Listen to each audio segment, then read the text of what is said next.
কিন্তু ইতিহাসকে বিকৃত করার চেষ্টা চলছে বারবার। বাংলাদেশের প্রথম প্রধানমন্ত্রী তাজউদ্দিন আহমদ ১৯৭২ সালে এক কাউন্সিল অধিবেশনে স্পষ্টভাবে বলেছিলেন, মেজর জিয়া শেখ মুজিবের নামে স্বাধীনতার ঘোষণা দিয়েছিলেন।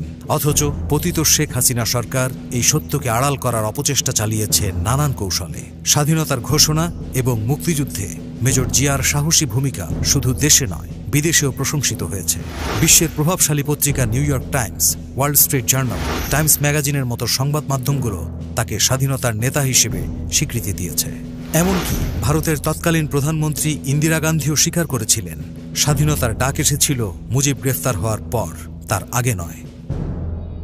তবে মেজর জিয়ার গল্প এখানেই থেমে যায়নি। পুরো মুক্তিযুদ্ধ জুড়ে এবং স্বাধীনতার পরে দেশের ক্রান্তিকালে তিনি অবতীর্ণ হয়েছিলেন ত্রাণকর্তা হিসেবে। স্বাধীনতার ঘোষণার প্রাক্কালে মেজর জিয়াউর রহমানের সাহসী নেতৃত্বে ৮ম ইস্ট বেঙ্গল রেজিমেন্ট বিদ্রোহ শুরু করে। উত্তোলন করা হয় স্বাধীন বাংলাদেশের পতাকা, যা ছিল প্রতিরোধের প্রথম পদক্ষেপ। নীরজচন্দ্র চৌধুরী তার বইতে লিখেছেন, ২৫ মার্চের পর দেশ যখন নেতৃত্বহীন, তখন মেজর জিয়া চট্টগ্রাম বেতার থেকে অস্থায়ী সরকারের ঘোষণা দেন।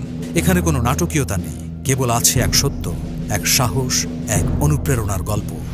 ১৯৭৭ সালে ভারতের সাবেক রাষ্ট্রপতি নীলম সঞ্জীব রেড্ডি এক ঐতিহাসিক বক্তব্যে মেজর জিয়াউর রহমানের প্রশংসা করেন। তিনি বলেন, আপনার ইতিহাসে আপনি একজন সাহসী যোদ্ধা হিসেবে স্বাধীনতা ঘোষণা করেছেন। ১৯৭১ সালে এনবিসি টিভি নেটওয়ার্কের এক প্রতিবেদন উল্লেখ করে, শেখ মুজিব সরাসরি স্বাধীনতার ঘোষণা দেননি, বরং স্বায়ত্ত শাসনের দাবি করেছিলেন। মেজর কে এম শফিউল্লাহ তার বই বাংলাদেশে লিখেছেন, ২৫ মার্চ রাতে পাকিস্তানের বাহিনীর বিরুদ্ধে বিদ্রোহ ঘোষণা করেন মেজর জিয়া এবং ২৬ মার্চ স্বাধীনতার ডাক দেন। একই কথা উঠে আসে মেজর জেনারেল অবসরপ্রাপ্ত সুবিদ আলী ভূঁইয়ার লেখায়ও। তিনি বলেন, মেজর জিয়া নিজের ভাষণ তৈরি করে তা কালুরঘাট বেতার কেন্দ্র থেকে পাঠ করেন। ভারতের মেজর জেনারেল সুকান্ত সিং এবং পররাষ্ট্র সচিব জে.এন. দীক্ষিত মেজর জিয়ার সেই সাহসী ভূমিকার স্বীকৃতি দিয়েছিলেন।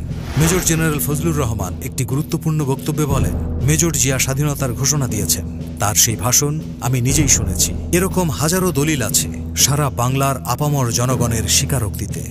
বাংলাদেশের মুক্তিযুদ্ধের ইতিহাসে জিয়াউর রহমানের নাম চিরকাল অমলিন হয়ে থাকবে।